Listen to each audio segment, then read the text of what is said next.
Vamos ahora de inmediato a establecer contacto con Óscar Valderas, periodista especializado en seguridad y crimen organizado, para platicar precisamente pues, de un asunto que ha estado sobre la mesa de discusión, por lo menos desde la palestra de las mañaneras durante los últimos días, y que tiene que ver precisamente con una frase que ya se está volviendo muy popular por parte del presidente López Obrador, que es: yo no soy Felipe Calderón. Óscar Valderas, bienvenido, buenas tardes, gracias por aceptar platicar unos minutos con nosotros. Hola Carlos, muchas gracias por la invitación, te lo agradezco mucho. No, hombre, al contrario, los agradecidos somos nosotros y la audiencia. De entrada, ¿cómo ves el asunto de la disputa entre Calderón y el presidente López Obrador? A algunos nos parece que ya es un tema bastante viejo, pero el presidente sigue hablando. Y también, seamos honestos, el expresidente Felipe Calderón, pues parece que hubiera sido uno de los mejores presidentes de este país, que con una caradura tremenda, pues sigue hablando y hablando de la política e interviniendo en asuntos de los que, pues él no hizo mucho mejor que lo que se está haciendo ahora, ¿no, Óscar? Sí, la tradición democrática siempre dicta que los expresidentes, una vez que son expresidentes, por lo general mantienen un riguroso silencio para permitir que sus sucesores puedan continuar su administración, sus planes como mejor lo deseen. El expresidente Felipe Calderón evidentemente no lo ha hecho y se siente con la autoridad moral para pontificar desde su cuenta de Twitter qué está bien y qué está mal hecho en temas de seguridad.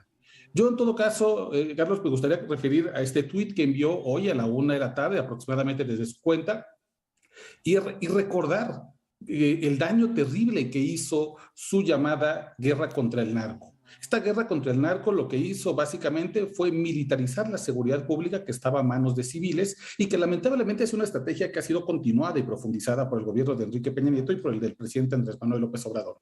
Sin embargo, esta estrategia tenía como hipótesis principal que si se enviaba la militarización hacia las calles, hacia las ciudades, esto podía contener los niveles de violencia. Esto en cualquier lugar del mundo, cualquier experiencia internacional nos indica que es una falacia. Cuando la militarización llega a una región con problemas de violencia, lo que hace es bajar aparentemente los niveles de inseguridad y por un periodo corto de tiempo.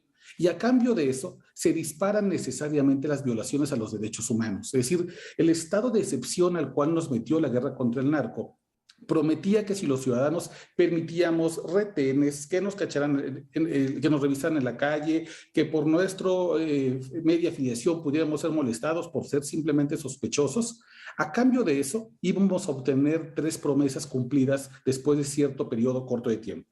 Íbamos a tener menos drogas en las calles, menos usuarios de drogas en las calles y menos grupos criminales que manejaran las drogas ilícitas.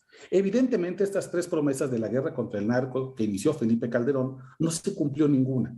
Hoy tenemos más usuarios de drogas, más jóvenes cada vez, más variedades de drogas. Los cárteles de las drogas cada vez dependen menos de sus recursos, de la marihuana o de la cocaína, y comienzan a invertir en más mercados ilegales como la extorsión, la trata de personas, el tráfico, por ejemplo, de fauna y flora silvestre, pero también tienen nuevas drogas más adictivas como la metanfetamina y el fentanilo.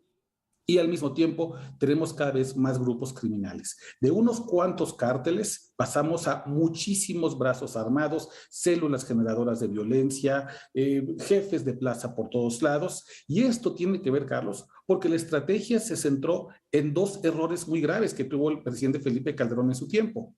El primero fue iniciar una estrategia de seguridad sin haber limpiado las corporaciones policíacas, porque no se hizo un diagnóstico de qué tan adentro teníamos al enemigo en las filas de los municipios y los estados. Y segundo, el error estratégico de creer que la mano dura podía de algún modo legitimar la cuestionada victoria que obtuvo en 2006.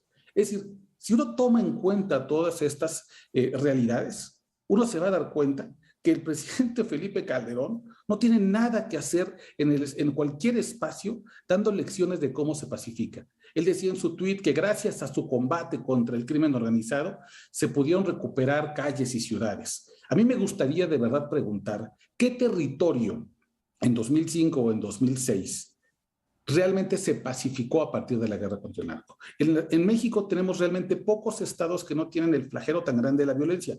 Yucatán, por ejemplo, es uno de ellos. Querétaro era uno de ellos. El resto, prácticamente todos los territorios, todas las entidades federativas han empeorado la calidad de vida, la percepción de violencia, los niveles de inseguridad, de homicidios dolosos, de extorsión, de secuestro, a partir de la guerra contra el narco. Basta que la audiencia vaya, por ejemplo, al Registro Nacional de Personas Desaparecidas e identifique cómo han ido creciendo las desapariciones forzadas, que son desapariciones que crecen gracias principalmente a las fuerzas del Estado, y se ve claramente un ascenso desde 2006 hasta nuestro tiempo.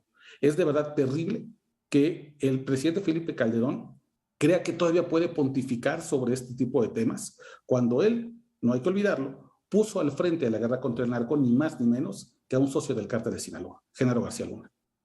Ay, efectivamente, 3 cárteles, si no me equivoco, cártel de Sinaloa, cártel de Juárez, cártel de Tijuana, eran los que existían cuando llegó el entonces presidente Felipe Calderón a la máxima magistratura de este país. Y hoy, pues ya hablamos de escisiones y de muchos más carteles. Se habla también de que hubo alrededor de 121,000 personas muertas en esa fatídica guerra. Hablamos también, o comenzábamos a hablar entonces ya de desaparecidos. Y tú ya subrayaste perfectamente cuáles son los errores que habría cometido Felipe Calderón. Y mira, déjame decirte algo, lo mencionas tal y como si en realidad hubiera Felipe Calderón intentado combatir y atacar a los grupos delincuenciales. Pero hoy que sabemos que tenemos a su secretario de Seguridad Pública siendo juzgado allá en Estados Unidos por su estrecha relación con el narcotráfico, pues se rompe incluso toda la narrativa de que se intentó combatir al narco, ¿no? Más bien, pues se estuvo fortaleciendo a determinados grupos, Oscar.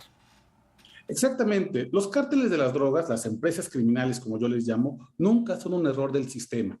No crecen al margen de los gobiernos. Se crean por decisiones de los gobiernos que necesitan repartir la gobernanza de algunos territorios.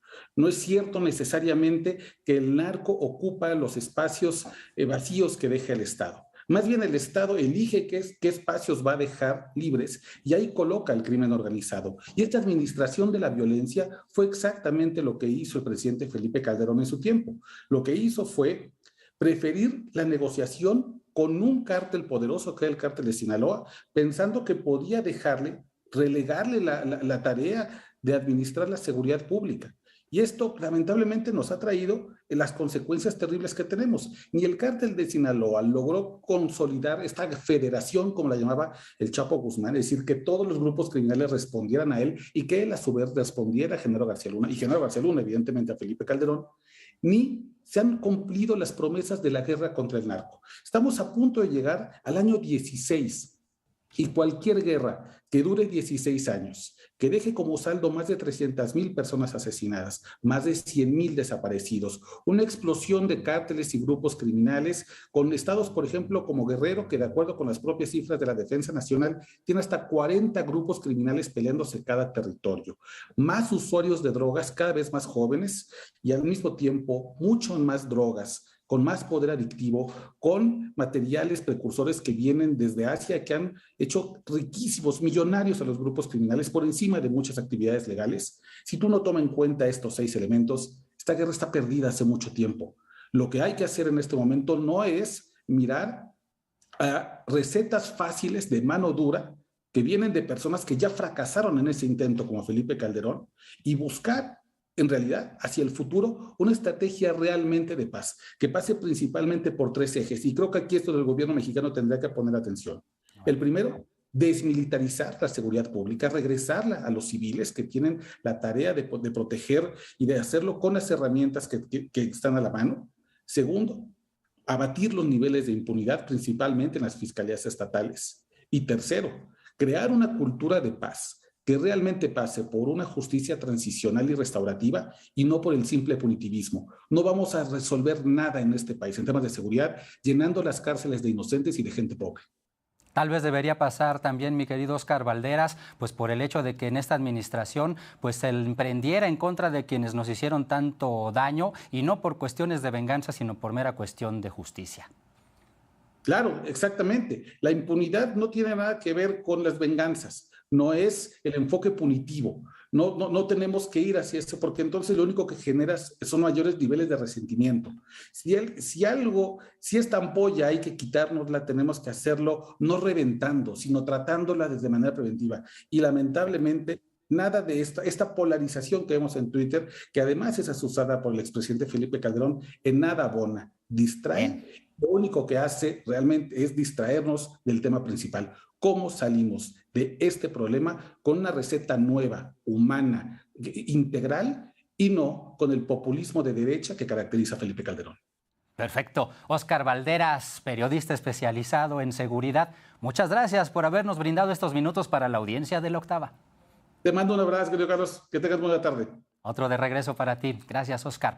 Vámonos de inmediato con nuestra compañera Bianca